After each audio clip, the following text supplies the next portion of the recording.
good, the bad, and the odd. What a lovely day. Welcome to this episode of The Good, the Bad, and the Odd. We're your host, Michael Sam. Hi, Sam. Hi. Well, if you want to contact us, info at thegoodthebadandtheodd.com, and the website is www.thegoodthebadandtheodd.com, and there's iTunes and RSS feeds and all sorts of links there. We're also on Stitcher, so that's the way to get us. I'll tell you what, let's pull up the comfy chair. Get the comfy chair!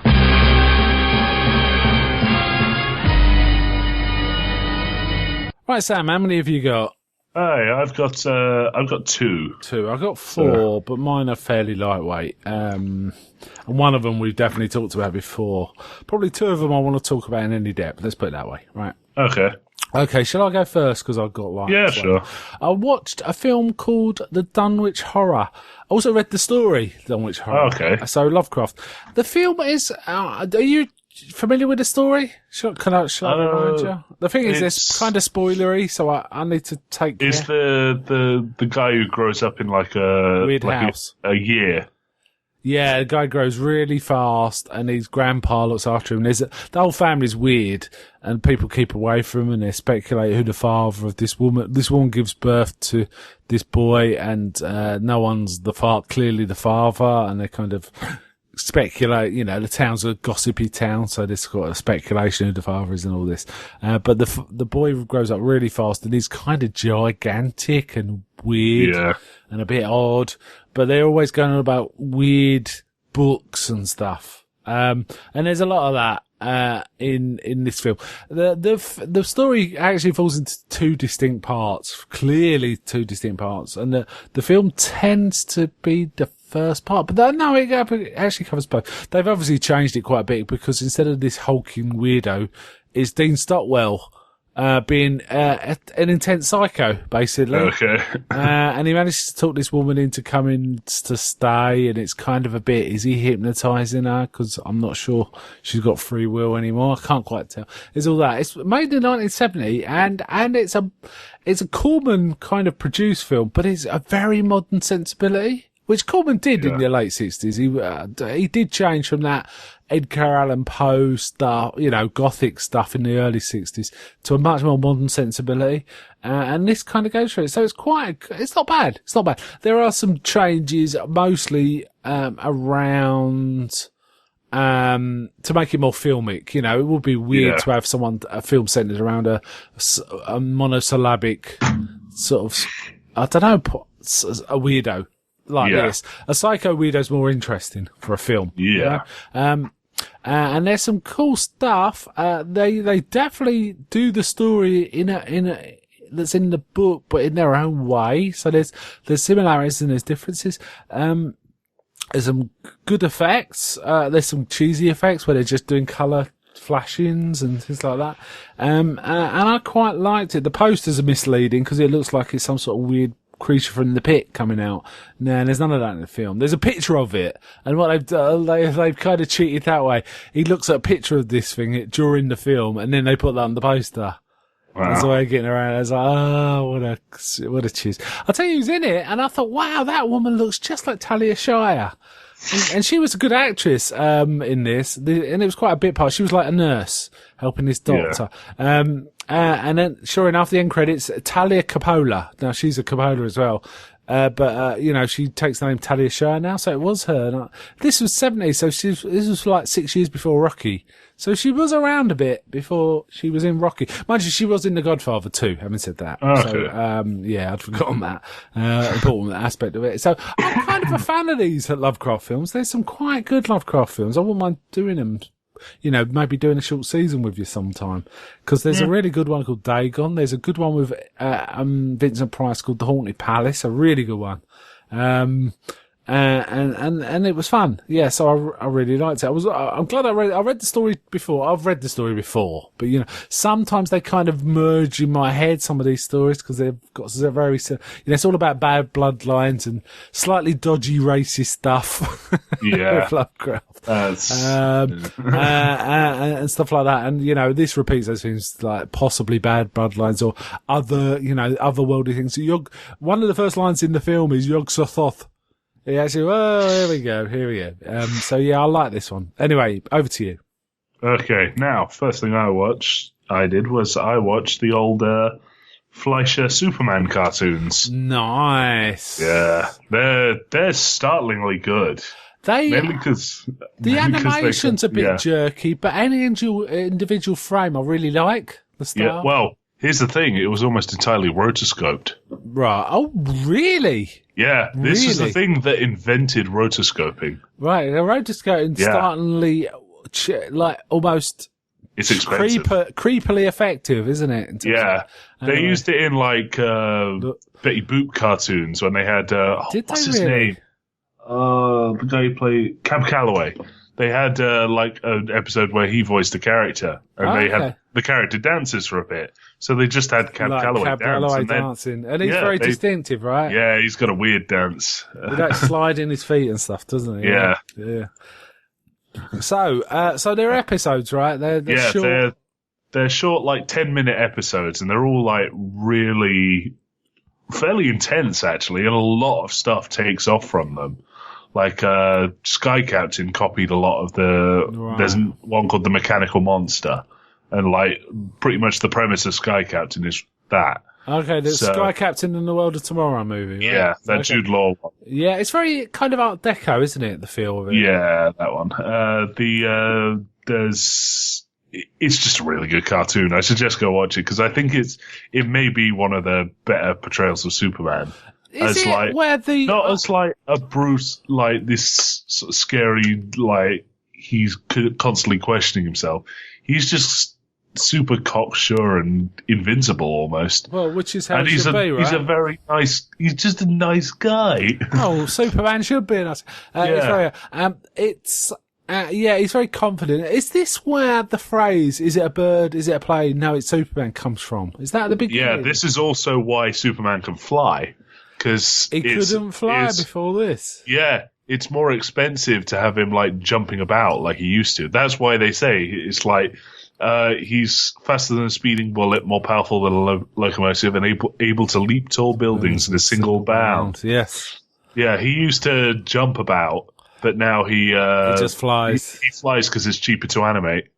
Right. Okay. When you think about it, jumping makes way more sense than flying. If you're super strong, doesn't it? Like Hulk does it kind of that way. Yeah, Hulk springs about, but this Superman, it's cool to watch. It's got this weird combination of, it's super Fleischery, which is its own thing. Yeah, it is its own thing. But it's got what's clearly early almost Warner Brothers-y stuff. There's a voice that I swear is Mel Blanc in it. You could be right. Yeah. Mel Blanc was around for years. I don't know for sure, but it could well be. Yeah. Now, most versions you can see are kind of cut down because the original versions every so often just had them go off on a weird tangent. Lois Lane gets sent to investigate some evil scientist, and Clark's comment on that is isn't this a bit dangerous for a woman? Yeah, sort of thing. So they chop up the scenes quite messily, actually. Right. It'll fade out where it's isn't this a bit dangerous? Sort of thing. Oh wow, yeah, that's not good. I mean, back in the day, I think there was only 4 or 5 major animation houses. There was obviously Disney. There was Fleischer's stuff. There was Harmonizing. And Icing. Which is really nice that their names actually make a word. How about that? There was another one. It was Looney Tunes, but they came a little later, right? And I think Tom and Jerry started very early as well. Yeah, Tom and Jerry would have been that sort of... Oh, no, Tom and Jerry 40s. Would have been later. 40s they started, right? Fleischer was before those, yeah. Fleischer was 20s. Yeah, and Disney was 20s, of course. Okay, and I think also Harmonizing were a little later than that too. Okay, cool. My next one is, I skip through this reasonably fast. The Nice Guys. Have you heard of this one? It's Shane Black. I've heard of it. Yeah, Is that it the was. film with the giant wasp? A giant bee turns up at one point. Yeah. Russell Crowe is like this like tough guy who gets paid to beat people up if they're like threatening people or following people. And Ryan Gosling's like a private detective. He's a much sort of softer guy. And it is funny. There are points in this where I swear to God, Ryan Gosling is channeling Lou Costello. Because he finds something horrific and he's going, me. And it's goofy. It wasn't as good as I was expecting it to be because it's Shane Black, so I had reasonably high expectations. And I was expecting it to be. I mean, his other buddy ones are probably. I'm trying to think of a recent one. Kiss Kiss Bang Bang, which was pretty fun. Robert Downey Jr. and Val Kilmer. But it was pretty fun. It was set in the 70s, so there was a very 70s kind of vibe to it. And Russell Crowe was a complete badass in this, but it's like, he don't care. And it's not like acting stuff, he just like punches people out if they annoy him and all sorts. And in fact, at one point he actually breaks Ryan Gosling's wrist, I think. So Ryan Gosling spends most of the film with like an arm like in plaster. Which is goofy as hell. Ryan Gosling doesn't seem to come out of modern films well. No, he was alright in this though. He was alright. Yeah. Not a bad film. I'll give it 7 out of 10. Not bad. Anyway, back to you. Okay, now this is actually the thing I'm going to be talking about is the thing that actually got me to watch the Fleischer Superman cartoons. But it's a newish game called Cuphead. What sort of game? Video game? Board game? Yeah, video game. Video game. And it's like a sort of run and gun shooter. So, like 2D run and gun shooter, side scrolling sort of thing. Okay. Sort of infamous for its boss battles, which are like ridiculously hard. It's called the Dark Souls of side to side shooters, whatever. Now, the art style is 100% based on Fleischer cartoons. Okay, So cool. they've got that sort of constantly in motion thing. They're like it's all sort of very cartoony and goofy and all sorts, and it's really fun and really hard to play. So Yeah. yeah, Oh, that sounds cool. I kind of like some of my favourite video games do have a very distinctive art style, so I could definitely see a play enjoying a game that has that kind of vibe. I'm not particularly bothered about realism in games. I like style. yeah. And that sounds good. Yeah, nice. I watched a film. Do you remember me a while ago talking about a film called The Tombs of the Blind Dead? Vaguely. It's a Spanish one about Knights Templar rise from the dead when they get bothered. It's a Spanish film from the early 70s. It was alright. Anyway, I watched a sequel sometimes it's called Return of the Evil Dead. And I think it had that title before The Evil Dead. Wow. But it's also sometimes called Return of the Blind Dead. And obviously it's got a Spanish name, which I think is Return of the Corpses Without Eyes or something. I don't know, something like this. And again, it's kind of cool. It was quite amateurish, to be honest. And it felt cobbled together. There was a bit of unnecessary exploitation, like women getting attempted to be raped, so you get a chance to see their boobies. It's that kind of stuff. Okay. But it's the 70s, right? So early 70s. But the horror stuff is quite watchable, and it definitely has its moments because they're like creepy skeletons wearing robes, just slowly walking onto people, and like they've got swords as well, and they've obviously got an agenda. They're not like zombies just trying to eat people. They've got some sort of agenda. They're trying to kill people, and there's also zombie horses and all this and the other. It's watchable. They're kind of creepy. Yeah, but they're not zombies, though they will bite people. They do bite people, but they are in the other film they had a bit more body to them, if that makes sense. In this, they're almost distinctly skeletons in robes, so you can't really say and they just walk on people really slowly, and sometimes it's a bit frustrating when you see someone screaming and these slowly moving things coming towards them. You get, just stop screaming and walk fast, you'll be fine. Yeah, it's kind of like that. It was all right. Yeah, not bad. I'd sort of give it 5 out of 10. Okay, just about watchable, I'd say. Yeah. Back to you. Are you done? Okay, the last one is a rewatch, and we've both talked about this before. Spy. I rewatched Spy.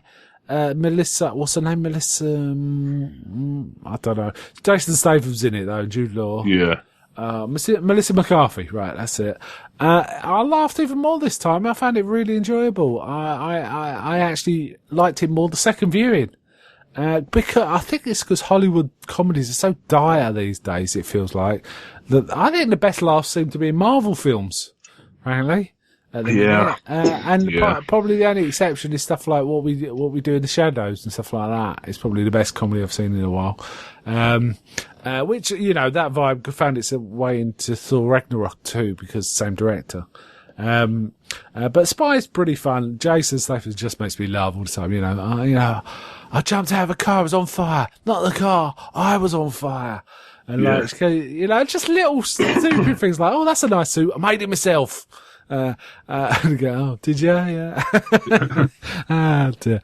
It's ridiculous. It's a very solid action comedy, I'd say. Rather enjoyable. It was on, I want to say Netflix, but it might have been Amazon Prime. It was on one of the streaming services. So it's on there, so have a look if you've got it. So if you like it, want a bit of a laugh and you've got a couple of hours to spare, you could do worse than this, for sure.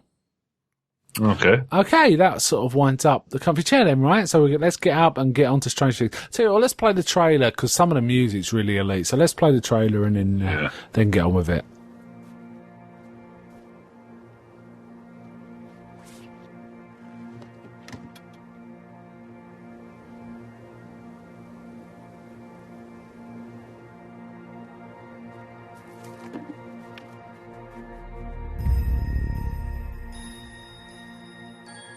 On Halloween night, Will saw a sort of shadow. Maybe all of this is happening for a reason.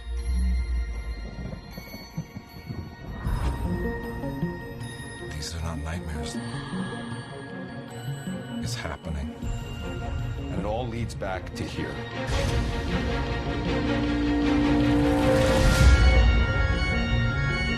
This thing. You said it was all in his head. And what have you done? Nothing. What is wrong with my boy? I don't understand. However, what? She always did.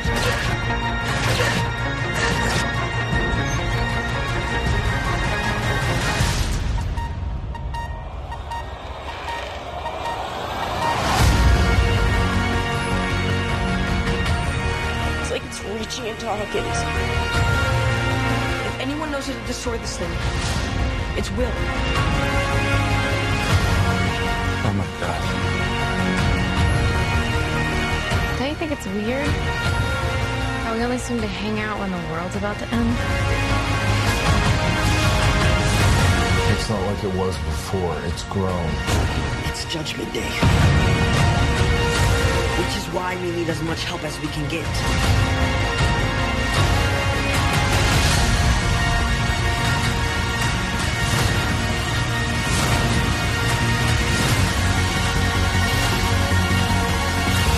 Is anyone there?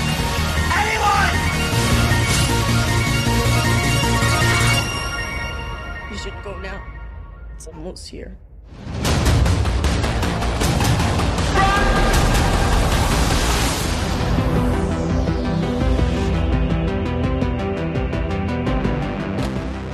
That bat? Bat? What bat? One with the nails.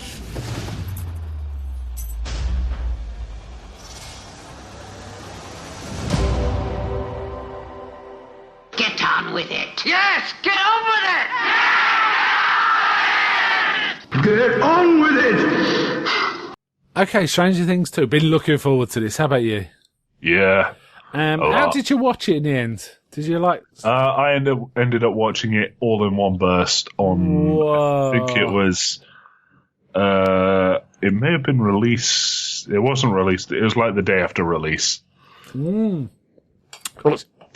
Sorry, you caught me out there because I was having 9 episodes in one sitting. That's a lot.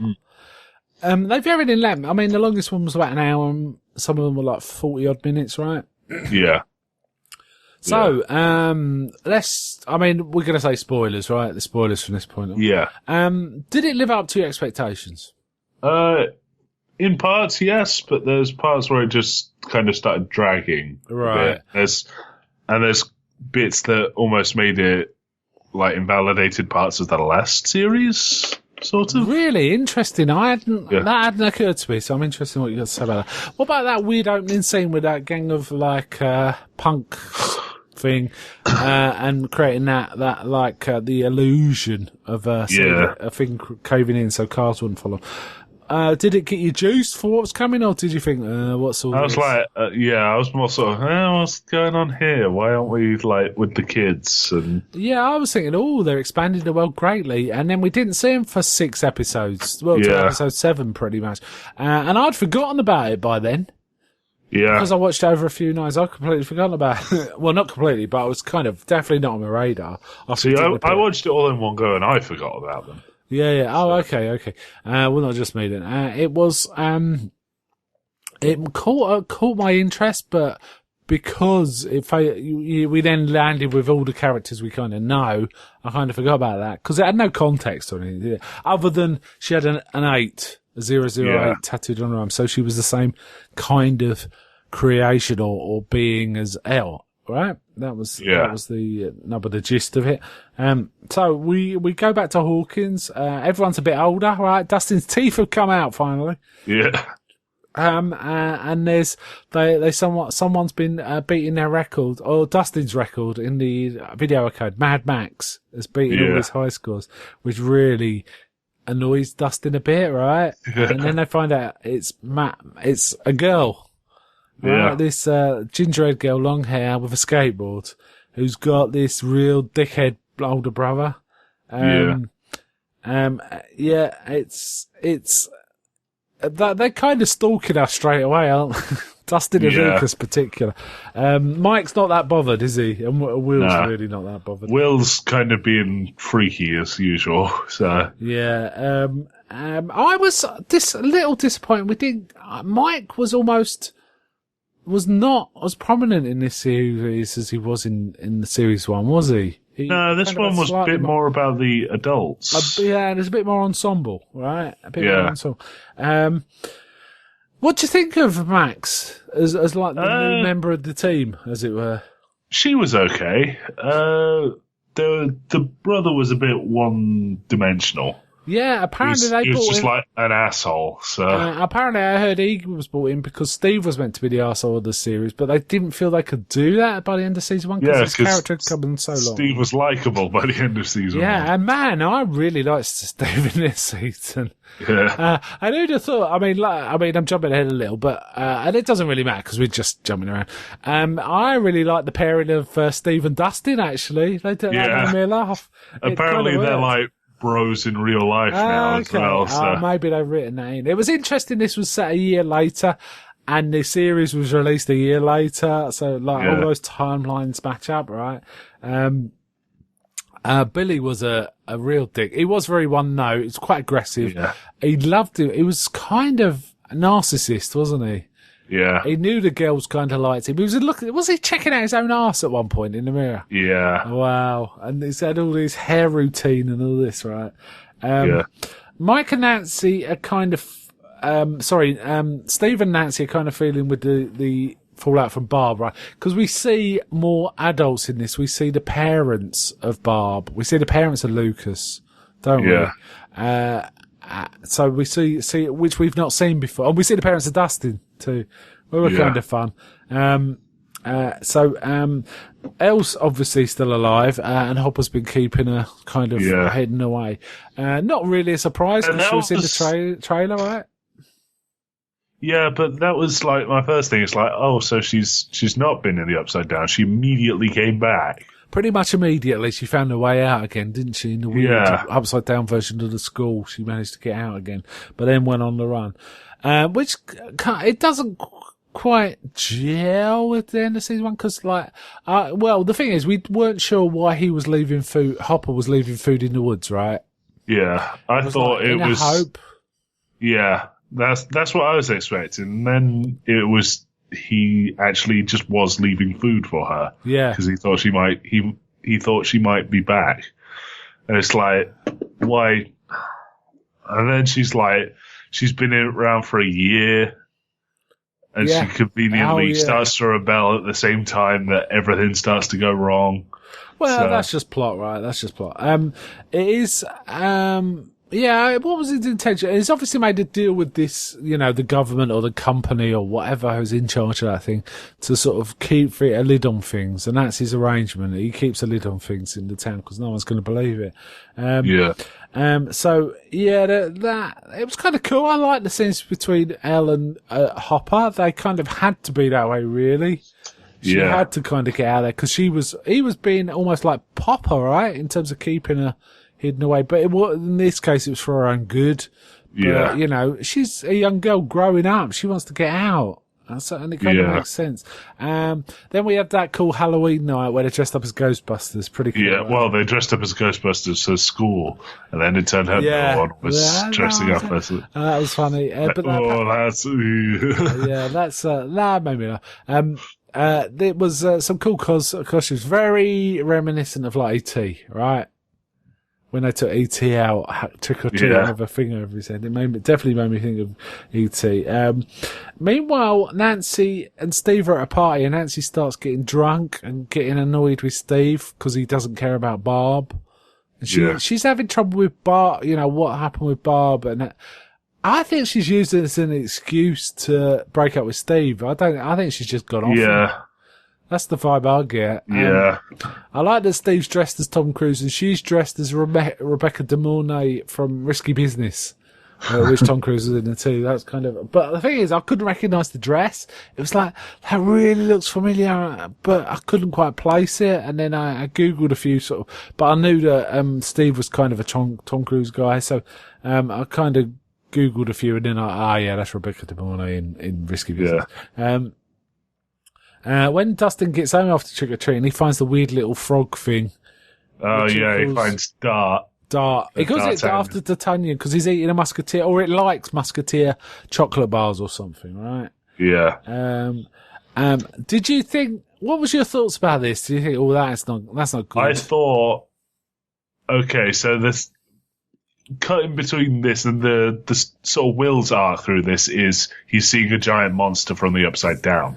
What I thought was going to happen was Dart was going to, because they started it with Dart's growing very quickly. Yeah. And I thought Dart was going to get like really big as well. Yeah. And then the other monster would come through, and then Dart and the monster would fight. You were expecting Godzilla? Yeah, I was kind of expecting a Godzilla moment.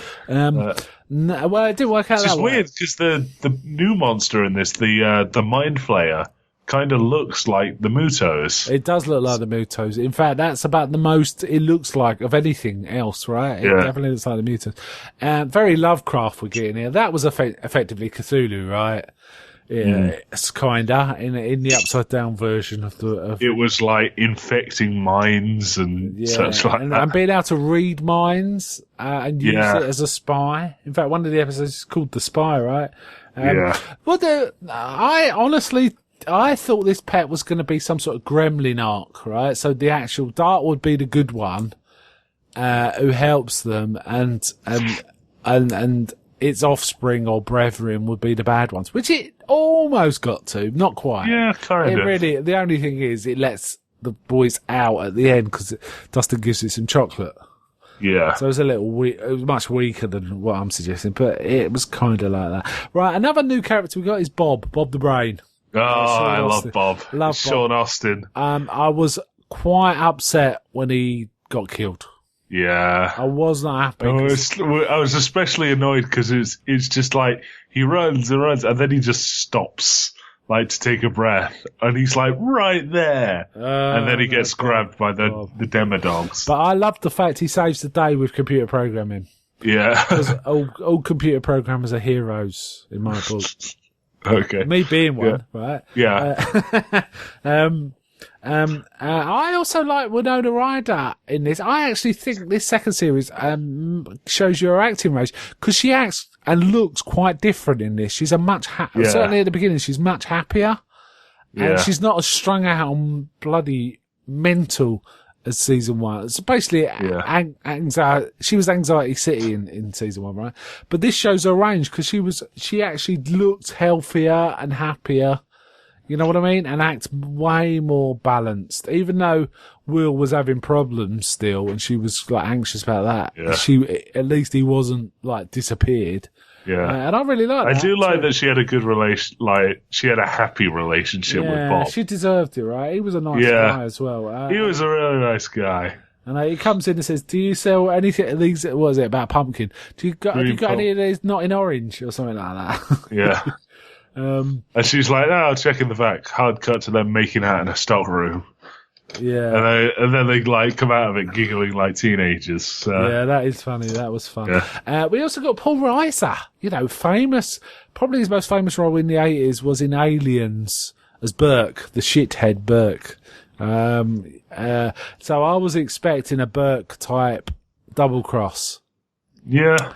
Turns out we think he's a good guy, right? Yeah, he's kind of a good guy, but yeah, he survives somehow.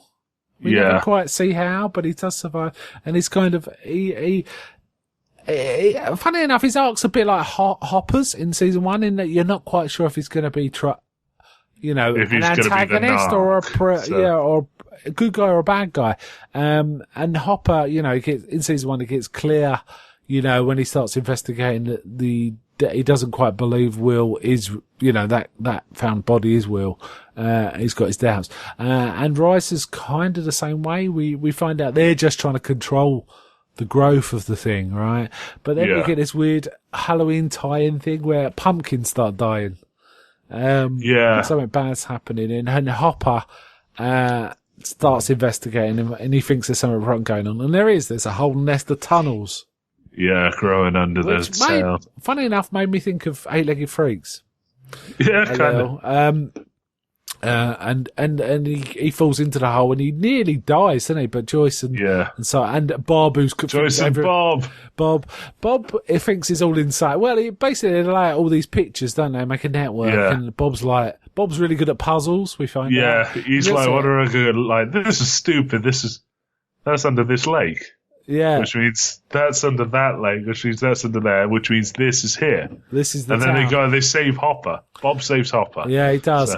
So. We get some very poor CGI effects when Hopper gets kind of surrounded by worms and pulled down. Well, it's tentacle things. Plant growth. I don't know what it is, but the CGI looks pretty bad. It's pretty ropey, it's weird. So Dart's slowly getting bigger, and he eats Dustin's cat. Yeah, and that's when he gets revealed he's a Demogorgon.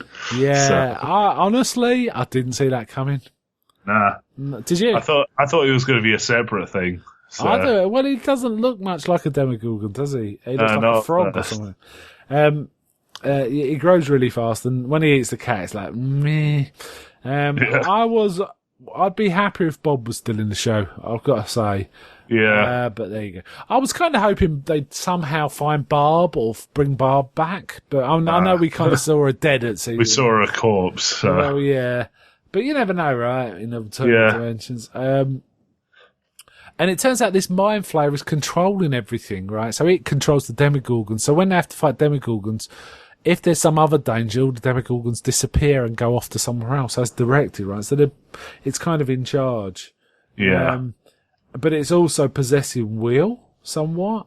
Saying things like it doesn't like it when it's, it likes it cold, and stuff like that. So, Winona Ryder and the Doctor and that, I think it's just sort of like the equivalent of PTSD flashbacks, don't they? Whereas in fact he's phasing between dimensions. We know. Bob gives him the most unfortunate talk ever, where he says, well, sometimes... Does Bob actually mention he used to dream about an evil clown? Yeah. And he also mentions he used to live in Maine when he was a kid. Did you catch that? Yeah. Yep. Okay. At first I thought it's like, is this supposed to be a Goonies reference? And then he said about the clown, it's like, isn't it a reference? I think there were some Goonie references in it.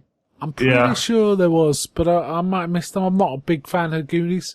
I'm much more a Monster Squad guy, if any, that kind of thing. Yeah. There was some new references in this. I'm trying to think of some. The whole film to me, certainly the bit where the creatures start emerging from the pit was Aliens. They even have like a beeping thing of numbers at one point on the screen, don't they? A bit like Aliens. It almost feels like, the Demogorgon was the alien in season 1, and the Demodogs are the aliens in season 2. Yeah. It had that feel, right? Yeah. I'm trying to think if we missed any other new characters. We get the families. We get Lucas's little sister. Yeah, she's pretty funny. The whole Billy thing, I don't know what I was expecting, but that was kind of a bit flat, wasn't it? Steve to beat the absolute shit out of him. And he doesn't, does he? No, he can't. It starts off, he's winning the fight, and then Billy kind of hits him with a Steve chair. Gets beat up by a lot of people, but the thing is, Steve at least is a nice guy. One of the more troublesome aspects of this story was they all had to split up and do their different thing, which added a lot to the tension, made it a real, I want to watch the next one kind of show, didn't it? Right? Yeah. But the whole Nancy and Jonathan going off, I didn't quite get. Well, they wanted to put information about Barb out in the world. Yeah, because they were aware Barb's parents were spending lots of money, even selling their house to pay this investigator guy. Yeah. Who hasn't been, Hopper thinks he's just a scam artist, but we actually find out he's been doing a lot of work. He isn't just freeloading off it. He's not just a con man. He really believes it, right? Yeah. And they go visit him. And then there's even a sequence where he kind of says, "Oh, you two get a room, will you? You're so cute." Yeah. And it's and there's a sequence where they sleep in separate rooms, which is very Indiana Jones at the Temple of Doom. Did you notice that? And, she's got a proper room, and Jonathan's sleeping on a pullout. Yeah. And then he goes up to her room, and the conspiracy guy's kind of tagged onto it, and so the next morning, because they're sleeping at his house.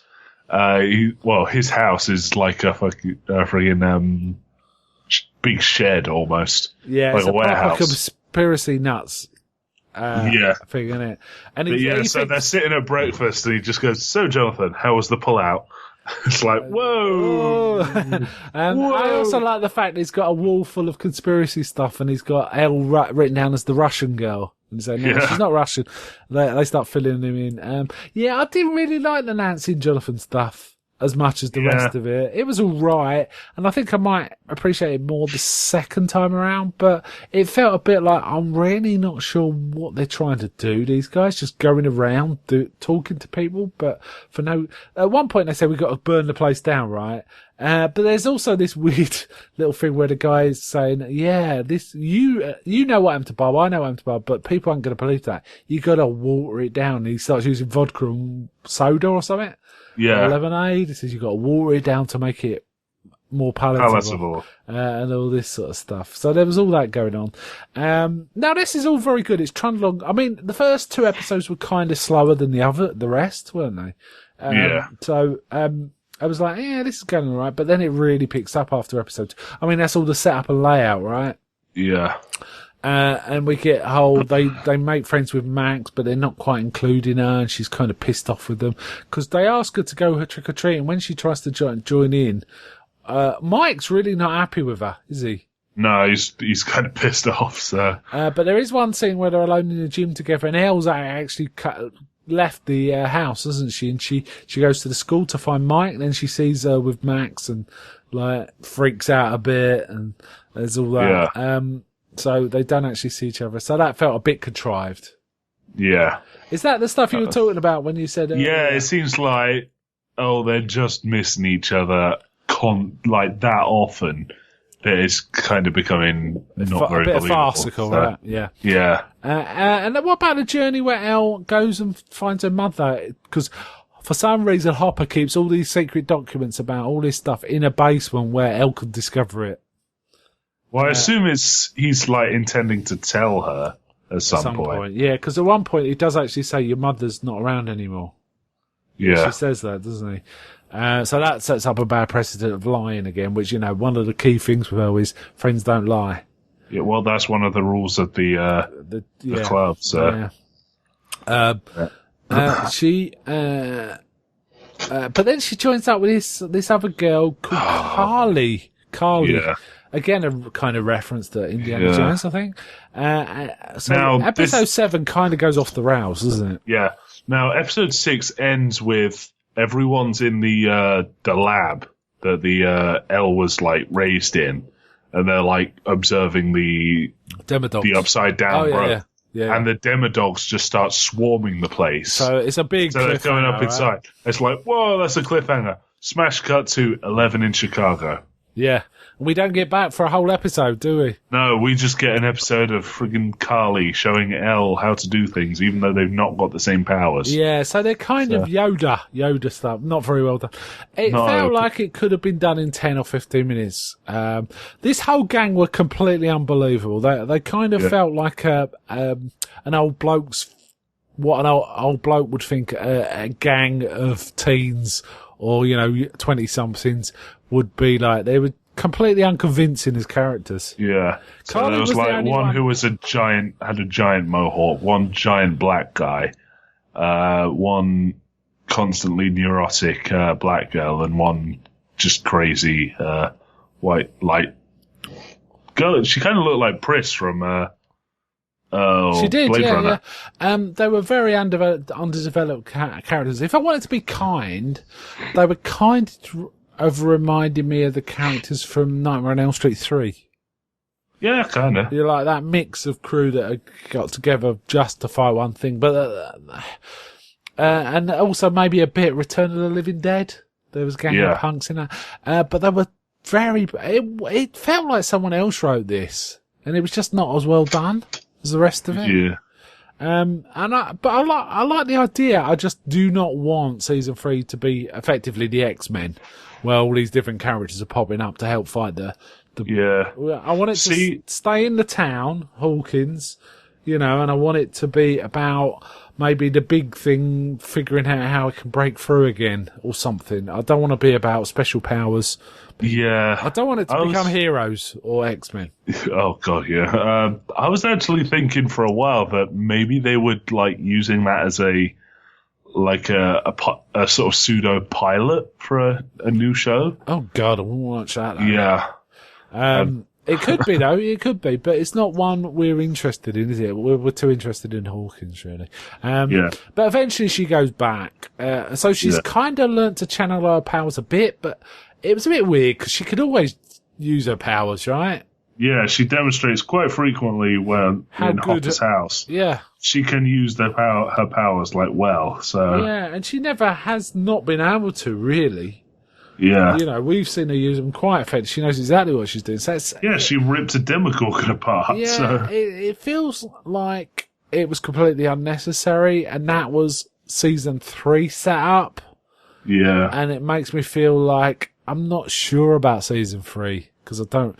But apparently the Duffer Brothers are very reactive to how fans consider their material, which is why they've brought in Billy, because Steve was going to be the bad guy, but they reacted to like the fan reaction to Steve and thought, okay, we can't have him as the bad guy. And in fact, one of the highlights of the series is Steve's arc, I think. Yeah, he goes from kind of just being a jock to being like super protective of the kids. Yeah, he does say at one point, I found out what I am. I'm really good at babysitting or something like that. Yeah. While he's holding a bat with nails in it, so. Yeah. One thing that did make me laugh was Dustin's hair at the end. Oh my God, was so elite. And I really liked the little dance at the end. It was very John Hughes. It was very John Hughes, like Pretty in Pink and 16 Candles and stuff. Did any bits, I haven't seen the film, but I know you've watched it. Did any bits of this remind you of The Breakfast Club? A little, but there was definitely a John Hughes vibe, and I've seen at the start. It seemed a bit more Breakfast Club. Then it just went into like it, but then it kind of went back to it at the very end. Yeah, I like the fact also they were remembering Bob, right? Bob the Brave. They called him at the end. I really like that. It's a shame he didn't stick around. Yeah, and it was such a horrible death as well. Yeah, it was great. It's like gets pulled to he gets like eaten by the Demodogs who have like lamprey mouths. And it was like, I think we were all shouting at the telly, Bob, go on, run! What are you doing? He's like stood there, it's like, and then he gets jumped by one, and then they're like, it's like Hopper's standing there with a gun. It's like, shoot him. I know it's close to Bob. Shoot, please, just shoot. And then it like sticks him in the side, and it's like, oh, come on, just shoot him. And then like 3 more show up. Yeah, like, because I mean, there was a point in that Hopper could have saved him. Yeah, he could have saved him at like 5 points. Yeah, it just helped him out. I mean, Paul Reiser survived. Yeah, and he was like deep inside the lab at that point. So, I liked a lot of this. It seems a bit weird that there's only one doorway where we've seen other doorways where the Demogorgon. Well, first we saw Hopper fall into it. We also saw in the season 1 the tree open. And Nancy go into it. So there are other doorways. So in terms of service to the characters, I thought Mike was a little underused. But I like the Dustin and Steve stuff an awful lot. Nancy and Jonathan, Winona Ryder's great. Bob was great. I also have to say that whole scene where they have to drive the thing out of Will was very intense. Yeah. It was almost like The Exorcist.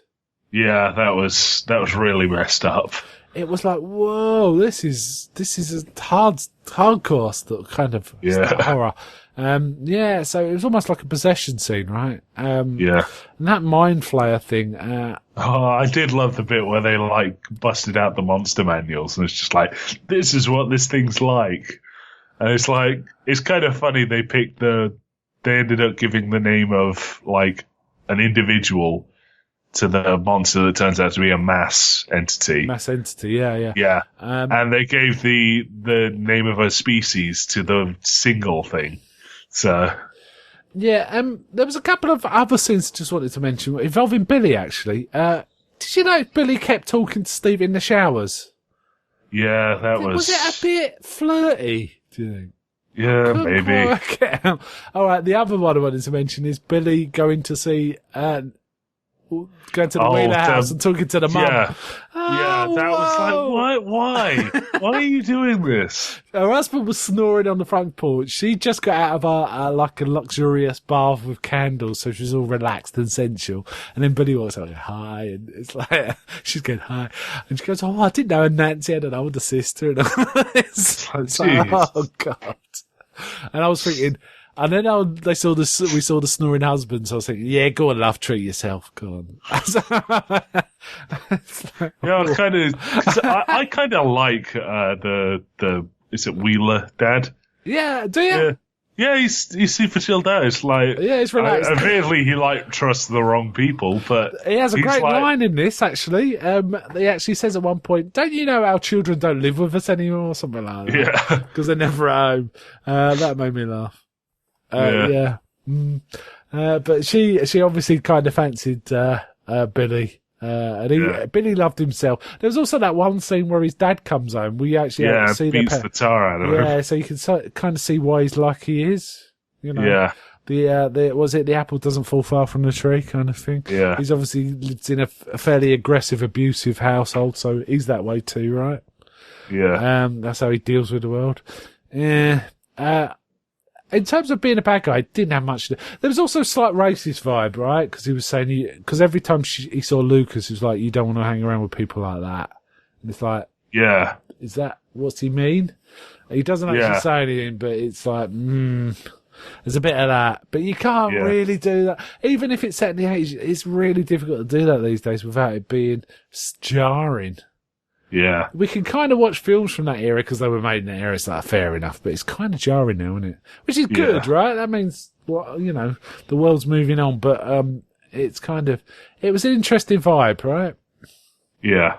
Dramatically. And no way was he seen to be a nice, sympathetic guy. And obviously if he's a racist, we don't want him to be sympathetic in any way. So there is that. Did you have any other problems with the series? Like I said, there's bits that seem to kind of invalidate the last series, like 11 showing back up immediately. And basically that just gave then the boys were really worrying for nothing. Yeah, Mike and was. It dropped that in the first episode as well. So. Yeah, because usually you get these things spaced out, don't it? But that didn't bother me. That didn't bother me. I thought the real weakness was those extra characters who have really had nothing to do about anything. Yeah. We did see that Elle's got a good, strong moral compass because she refused to kill someone in the end. Yeah, it was kind of borderline for a bit. I do think some of the weaker elements look like set up for season 3, which is a bit of a worry. Yeah, but the Duffer Brothers have done really well so far. They've not done a retread of season 1. They've properly expanded. You say that they pretty much visited everywhere they visited in season 1. What, in terms of locations, you mean? Yes. Well, yeah, but in terms of story, it's a different story. It's definitely expanded on. It's not Jaws 2. Kind of sequel. It's Empire Strikes Back kind of sequel, right? Yeah. It's developing and expanding. Takes the original and expands on it. And I hope they stay in Hawkins, with this whole plot. Apparently they got 5 seasons planned. Okay. So we'll see, right? But they got to make them pretty promptly because these children aren't going to just stay young. They've got to do it year by year, right? That's how it's going to work. It's going to be around Halloween each year.